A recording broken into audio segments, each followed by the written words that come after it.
We'll see. Or chuckle here. Hi, everyone. It's Ashley Koff, registered dietitian. Nice to meet you if this is the first time we're meeting live. And thank you for taking time to join us again if we're live. If you're watching at a time that is better for you, awesome.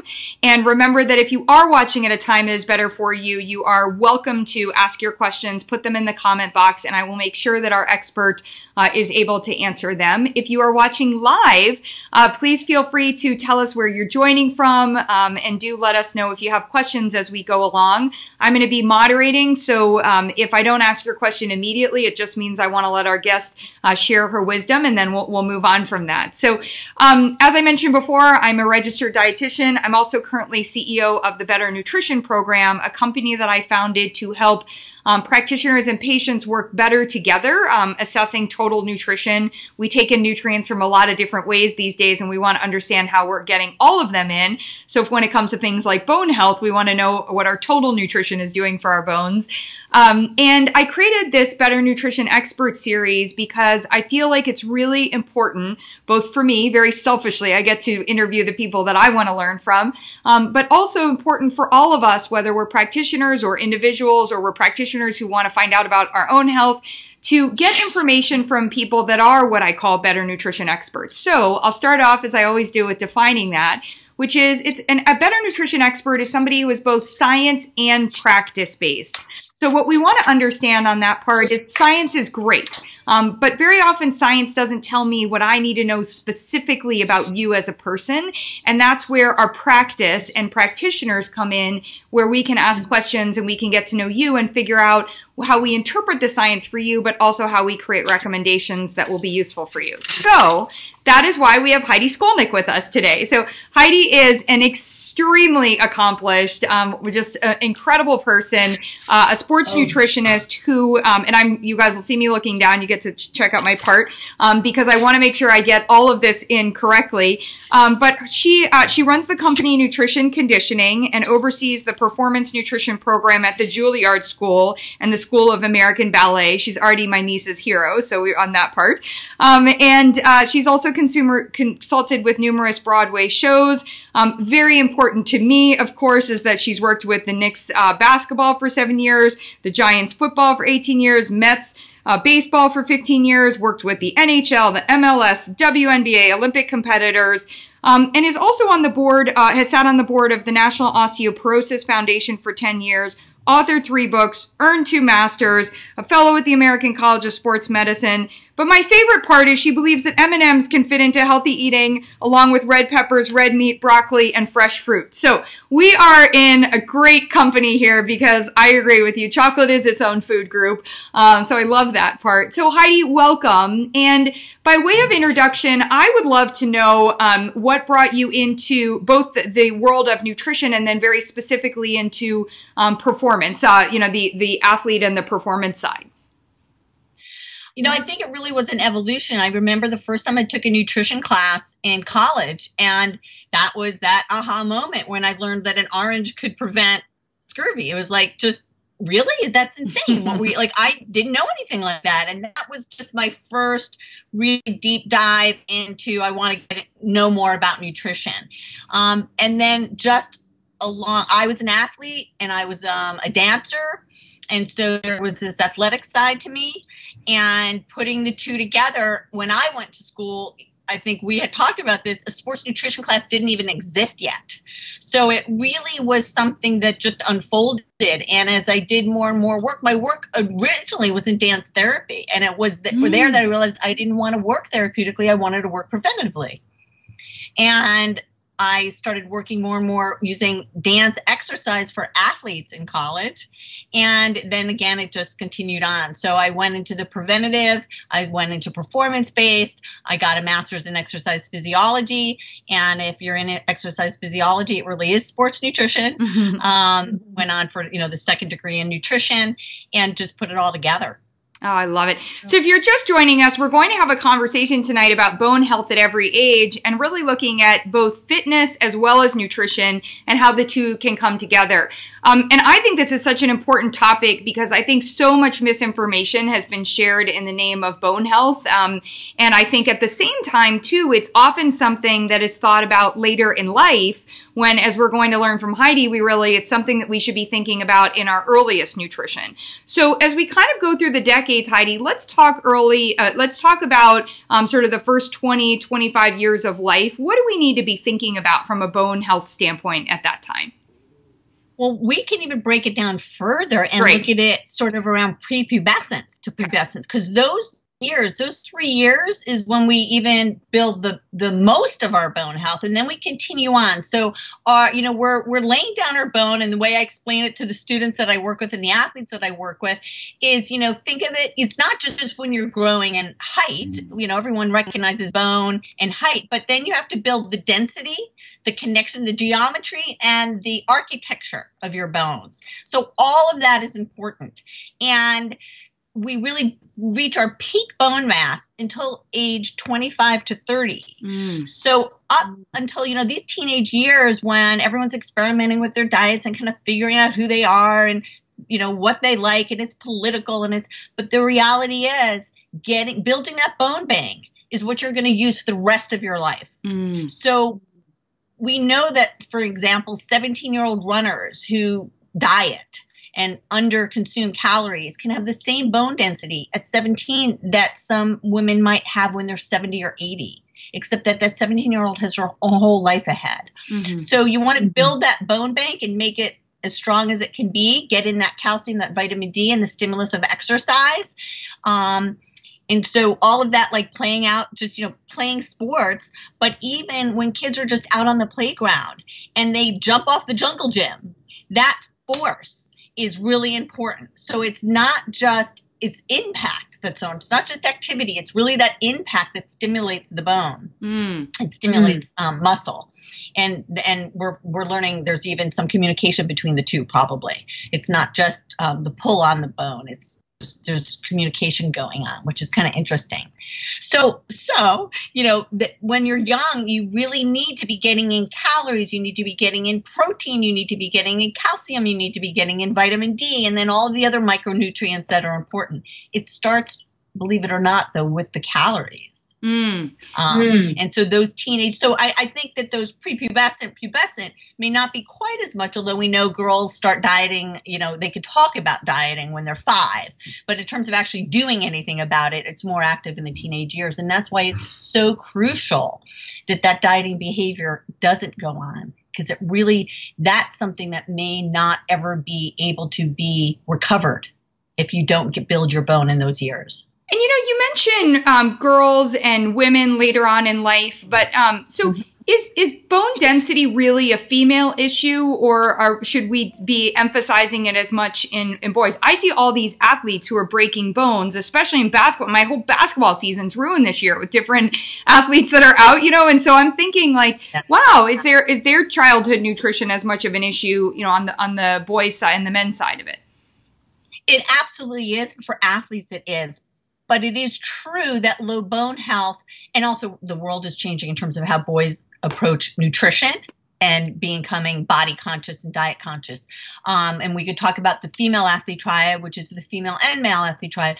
But traditionally, men do seem to, one, be somewhat more protected hormonally, and build stronger geometry. Their bones are bigger and they have more musculature. And traditionally more men have been more active. And so I think they've been somewhat more protected. So it's not that it isn't a male issue, but it is more a female issue. But you're right not to neglect or ignore, and especially male athletes like runners and, and other athletes that maybe even cyclists that are dieting because they want to get lighter. To attack those hills. So there certainly are certain athletes that are even at greater risk. With female ones that are, and it used to be even more so, ones that were dancers or gymnasts or, any that are more aesthetically driven. But now we know that even in sports that aren't aesthetically driven, like field hockey or soccer or, ones that are, or softball, where clearly there's different body types that should be celebrated. But there's still females in our society. And so there's the pressures that they absorb and take on that don't always jive with their sport. And what about on the food front? Let's talk for a moment, maybe food and medication. Are there things, obviously when you talk about getting in calories, we need to start there. And we did start off with saying we feel like M&Ms can fit into the diet. But are there some things that we need to avoid or that can actually create more of a challenge towards bone health in those younger years? Well, two different questions. So medications or food? Let's start with food and then go over to medication. It was a tag team question. Yes. Yeah. Well, I think, again, how you approach nutrition, clearly nutrient rich foods across the board. And yes, it's very political right now, the whole dairy. In our society, we tend to get most of our calcium from dairy. If we were in different cultures where you eat more fish from the sea that have bones in them, and that's, like in an Asian diet, some people go, well, they never eat dairy, which isn't totally true, but they're eating fish all the time and seaweeds that are that are richer in calcium. So you can go non-dairy to get your calcium, but it takes an awful lot of almonds to reach the amount of calcium that you need. So it's not so easy to do, but possible for sure. But you want to really become educated on how to do that. There is, there are some things that are not as well established, and we don't really know this whole idea about how much refined grains, do you buffer it and need to take out to calcium from your bones in order to buffer taking, balancing out. But I would say overall, I don't like to focus on what not to eat as much as what you should include. That's where I wanted to take you. But I was having in my head a little bit of a discussion about, I think in the younger years, things like soda or caffeine or some of these things that may interfere with the calcium. But I think your point of, so let's reframe the question and turn around to food first in that part and really looking at how do you get in the calcium and those other nutrients together. Yeah. And I think, but to answer your question, like soda, it hasn't been shown that it's not so much that soda hurts your bone health as much as if it's substituting for milk and you're getting a diet soda, it's not so much the phosphorus necessarily that's getting in the way, to my understanding, is that you're not getting in calcium sources, that you begin to substitute out poor nutrient quality foods for foods that are better nutrition, better for you. Thank you. And so that's more of the issue. The more refined foods you have, the more nutrient empty foods you have, you're not getting in all these other nutrient rich foods that are going to help you from, the vitamin C and all of these other, more minor nutrients, macro and micronutrients to obviously, again, calcium and vitamin D, which does seem to be essential. It is a food first approach. Supplements can be helpful if you're not getting in fortified foods, which many people don't realize are sort of supplement really. But fortified foods can certainly be helpful. All of the non-dairy milks out there or beverages, the non-dairy beverages out there that don't naturally have calcium, but they are calcium fortified, and that certainly can help. But once you can do like your own little intake, and I don't know if you've done this yet, your better, calcium intake. You have your own, right? So you can do a calcium calculator and kind of, we mostly eat many of the same foods day in and day out. And if you get a sense of how much you're getting in from food, you can then supplement 250 to 500 milligrams of calcium if need be. You certainly don't want to get it all from food, and you don't want to over supplement. So if you're getting it from food, you don't need to take a supplement. Yeah. I think look at it sort of as calcium equivalents. So if you think of it as 250 or 300 milligrams as a calcium equivalent, you could kind of have a sense of how much you're taking and then just supplement a calcium equivalent at the end of the day if you're short. And what other nutrients do you find, especially in those early years? We've talked about calcium and vitamin D would be really essential for bone health. Right. Well, I mean, I think we all know vitamin K and magnesium. We could keep going on. I think that, as you know, people eat food. It's really hard, especially in younger years, to be focused on trying to identify individual nutrients versus whole foods. And I think, again, the most damage is coming in. And I don't know if you were in the sessions when we were at FNCE last week, you know, the really interesting that's showing that it really is starting with the calorie deficit is so damaging. So that even, and we didn't get into the female athlete triad, I think it'd be interesting to talk about that, to look at, you know, that idea that once that the triad, for the, you know, is three different things. And it's really, it's a spectrum of behavior and intake. So on one end, you have total optimal energy availability. And when you're eating well, and as you become pubescent and you get your period and you have you're building strong bone health. At the other end of the spectrum is you have low energy availability. And with that, probably not taking in, you're definitely not taking the calories, probably not taking in the nutrients, and your body shuts down non-essential systems, one being your period, so hypothalamic amenorrhea. And you're not getting your period. And when you're not getting your period, you don't have the estrogen, you're also not taking the nutrients, and now you have poor bone health. And so that syndrome of three different things, that triad, for males, it's going to be testosterone, and we're still learning how much that doesn't affect in the same way and how much that can be recovered and restored. And then there's other systems that can also be affected, but the triad specifically is looking at sort of those three. And then along the way, like you may be skipping meals, you may just be inconsistent with your meals, but and you may not get your period every month. You may be missing and skipping periods. So your bone health, you know, there's different degrees to which you're hurting your bone health. I mean, we could get into other aspects in terms of how it affects your brain and how it affects, but for the point of the female athlete triad, it's those three things. And so the more time that goes on without getting your period, you're hurting your bone health. Again, to the point that it may not be even, where you may not be able to make up for that. So you really want to get out of that. So the deficit of calories is the most crucial. Even if you get your period, but you're under fueling in a chronic way, having enough energy is number one. Yeah, I think that's so important. We actually, and you know, we had done an interview with another sports dietitian who was talking about.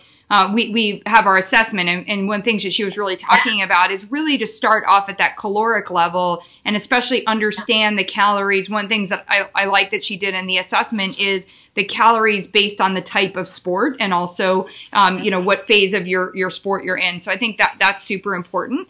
So let's move, just because I can already see it because I have 1,000 questions for you and we have some audience questions. I want to make sure that we get everything in. It's a short amount of time to be able to dive as deeply as we need to, but part of the reason we're doing this is to introduce people to you so they can head over to your website and connect with you. So Heidi, as we move from those teenage years into our 30s, how do we start to shift in terms of thinking about bone health? And one of the things that I want to understand is it's very difficult to say like the average 25-year-old. I may have a 25-year-old who's on her first or having her first or her second child. I may have a 25-year-old who is still performing from an athlete or, you know, standpoint, or at least training, you know, as one. So I understand the limitations of just setting age. But for the sake of the conversation, as we move out of bone growth and into the years of like things are starting to tear down, how should we be shifting our nutrition and our fitness focus there? Well, I think to begin with, the idea is just really that at the very basic level is that you're building your bone more quickly than you're breaking it down up to age 25, 30. And then you're slowing down. You're building it. You don't really build it. You build it at a much slower rate. It breaks down quicker than it's building up. And then we get into all the complications of that. But that's just the basic idea. So you're still needing to take in calories, and you're still needing to take in protein, and you're still needing to take in calcium so you don't have to take out of your bone bank. Like if we go to that idea, back to that idea of it being a bone bank, you know, if you have enough calcium in there, that's great. If you're taking in calcium, we don't have to take anything out of the bank. Just think of it like you're earning money, right? You don't need to go into your bank account. You're saving for retirement. If you're not taking in calcium, you got to take it out of your bone bank, because it's not just calcium isn't just for your bones. It's helping with blood pressure management, contraction, all of these other things. And so, which is one reason why just testing your blood level of calcium doesn't really tell you, because your body's going to do a good job keeping that. But we want to know, how much you're taking out. So you still need to be taking. It's not over because you've now developed, you've reached peak bone mass. And then activity is that strength training aspect. By the time you're in your 30s and your 40s, there's a lot of this idea of taking spin, which is great. That's fine. But, you're taking spin and you're watching your weight. Again, that's just constantly always there, it seems. And you're not thinking about building muscle, maintaining muscle. And by the time we're more than even 30 to 40, you might as well. You slowly, over the years, age-related muscle loss. So over a decade, you could really, it becomes significant. So by the time you're in your 50s, you really want to be focusing on maintaining that muscle mass. By the time you're in your 60s, you're working. It depends on your fitness, but incorporating balance and proprioceptive exercises, which become really important for fall prevention. And so at each sort of decade of life, there's a different focus on how you're approaching your fitness. What would you say are some of the best and safest, and obviously depending on somebody's fitness levels, best ways to incorporate exercises that support bone health? You mentioned spinning can be great for you for a lot of reasons. Walking can be great for you for a lot of reasons. But what can we be doing, if somebody's saying like, hey, in addition to my food, I really want to be thinking about what fitness, how I incorporate into my fitness program bone strength? So first of all, it has to be for bone health, just like we talked about, the kids jumping off the jungle gyms. As we get older, it is true that you still want to be doing weight bearing, which is why something like swimming or cycling isn't as great for your bones. It's good for your cardio, but it's not as great for your bones. So incorporating, again, in your 30s, if your knees can take it, jumping rope, incorporating running, but there's some controversy whether once it's steady versus those plyometrics twice a week is better for you. So and also, as we said, strength training, because you're pulling on the bone, which seems to be, again, there's a conversation. There's both mechanical loading as well as perhaps some biochemical feedback going on to keep your muscles strong. And then also things like posture, back extensions, not just forward. So back extensions seem to be particularly helpful.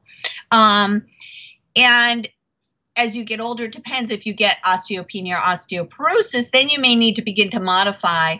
But so then there are things you have to be careful not to do, like twisting motions, modifying a yoga class so that you're not doing things that compromise your bone health as well. So there's both things to think about. What can you do to build? But if you do have osteoporosis, how can you modify not to hurt yourself? And with strength training, I had somebody ask a couple of interesting questions. They were getting much more into the fitness, so I'm going to direct them very specifically to you. But their question I thought was great. So like, okay, I'm lifting weights. I've got heavy weights and I'm doing that, or I'm lifting over my shoulders. But there are things today like resistance bands and TRX and other things that people are using as for strength training. But the question is, will they have the same impact on bone health?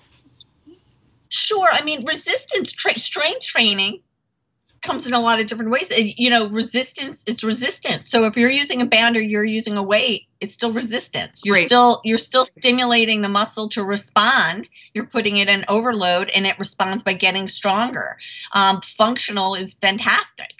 Functional exercises really help us translate into real world as well.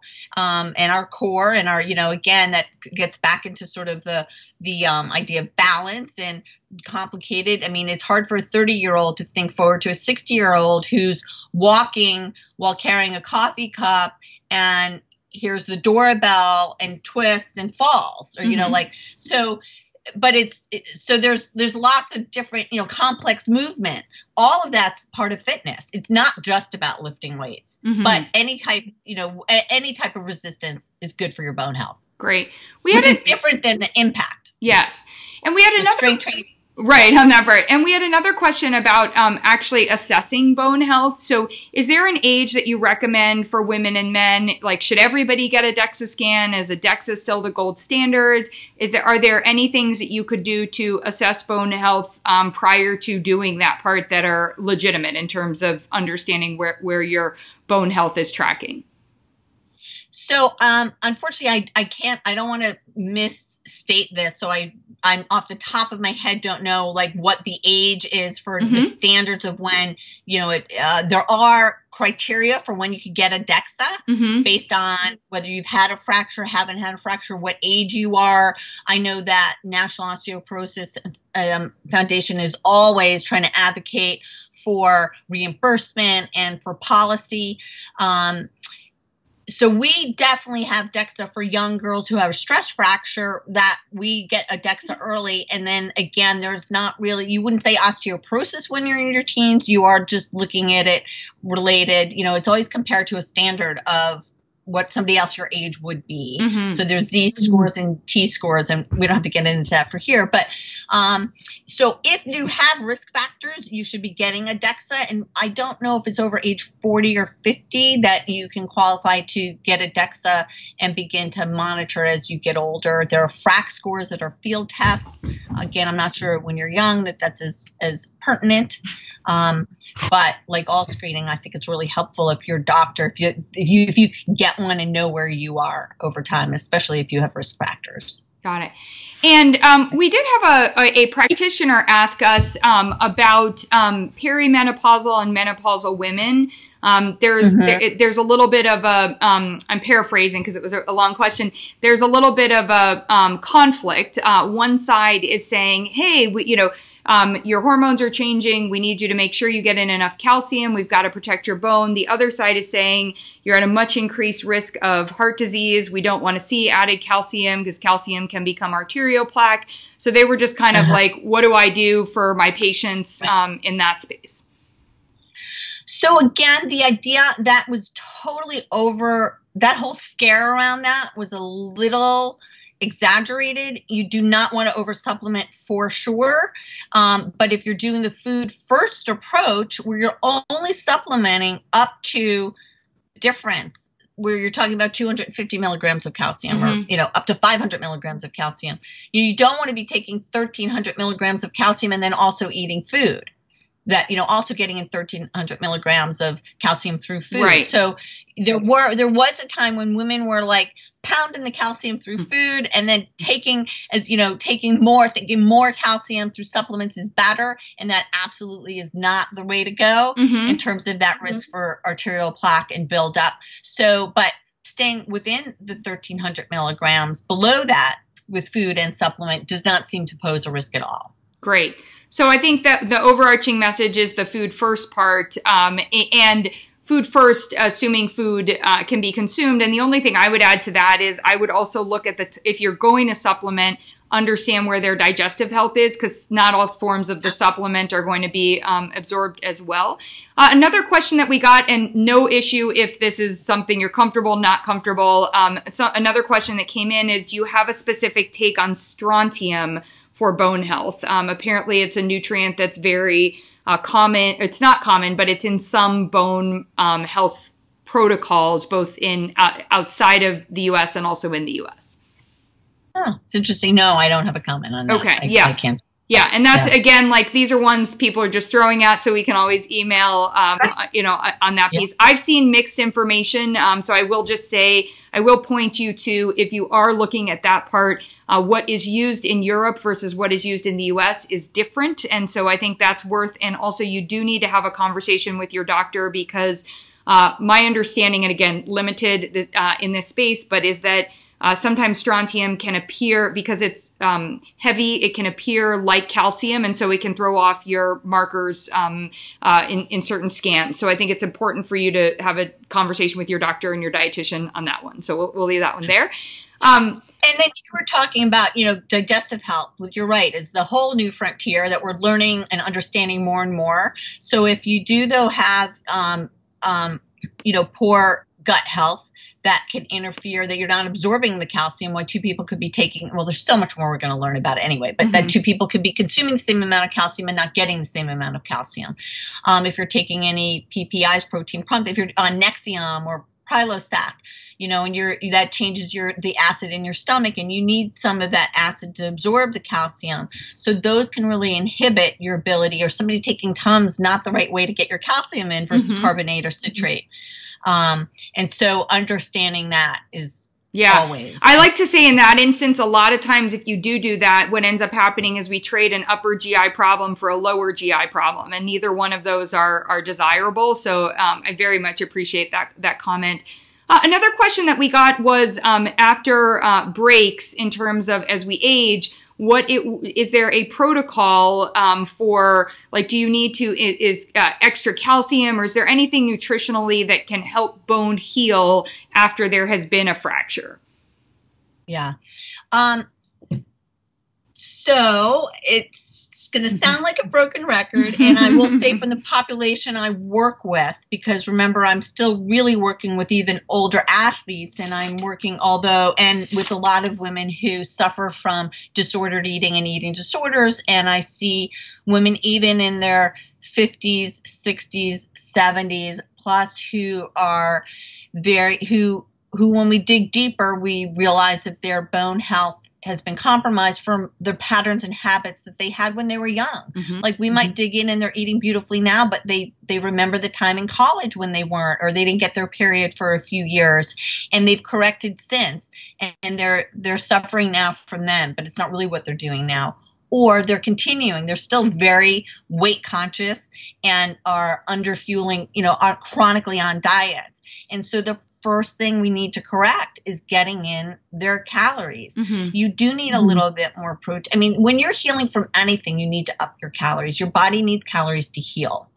And then we get into, it's just, what more can I say? It's a well-rounded, we have to look at everything. So yes, we're looking at calcium and vitamin D, but, pumping extra calcium into an otherwise deficient diet isn't going to be the answer. Right. It can't do it. Calcium isn't going to do it on its own. And there is some controversy on how much calcium at a certain age is helpful. And how much more bone you try to catch up to the bone. So there's a broken bone, but there's your age. Like if you have osteopenia, you can still catch up. I can't really speak to all the different medications, the bone health medications out there if you have osteoporosis, but if you liken it to sort of hypertension, where you do everything you can dietarily, but some people still have hypertension, they don't feel it, and they need to take a medication. There are a lot of different medications on the market. Some help with, we didn't really talk about how bone is built. You can either be being broken down at a quicker rate, or not being built up at an adequate rate. And so there are different mechanisms going on. And I couldn't tell you which one any particular person needs in a general statement like this. Again, that's with their doctor to kind of figure out. But there are medications, and it is helpful and important. And you can take drug holidays, and we're not going to get into the depth of all the controversy around it, but to know that there is times that it's a food first person and exercise lifestyle driven, but there are times when medication is indicated and important and helpful to take. Absolutely. And I think that's such an important point to make, which is, hey, if it's being recommended, it's not like, oh my gosh, like on the one hand, like I love what you said. It's like you can't just put calcium in and be like, okay, this is going to help my bone. On the other hand, you may need a medication. And then add on top, one of the reasons you may need a medication is if you're on other medications. If there's an interference or there's something that's going to interfere, change what's going on, then that may just need to be what the situation is. And then our job is to manage the nutrition around that to try to, support the healthy bone and body. Okay, well, I have 34 more questions. I do not have time for them. And I would like to thank Rerun for the ambient sounds tonight, in case anyone heard any moaning going on over here. He's rolling around. He's doing his best, like bone stretches. Heidi would be very proud, but my dog is on the floor making noise. So if we heard him, I hope you enjoyed that. that part. And Heidi, I just want to say thank you so much. And for those that are looking for more information, also Heidi's an incredible speaker. So if you happen to be listening here and thinking, wow, I'd love this information for my colleagues or for student athletes or any of those pieces, please reach out to her directly. I didn't tell Heidi this but your website and name has been below your face the whole time. So that's why I keep saying to them, go ahead and head over there. And as we mentioned before, if you have any questions that come up, head here and pop them in the question box. If you're watching on YouTube and you like what you saw, please give us a thumbs up. And most importantly, on all of these, we're here trying to share this information to help people navigate what is increasingly a difficult space with commercials on TV and different people saying what they're doing and all these other things. So if you feel like this would be helpful to someone and you're open to sharing it on your Facebook page or in your social media, we really appreciate that part. And I will see you back here in a couple of weeks for another Better Nutrition Expert interview. So thank you. Appreciate it. Thanks, Heidi. Thanks so much for having me. You're a pleasure to work with. Thank you.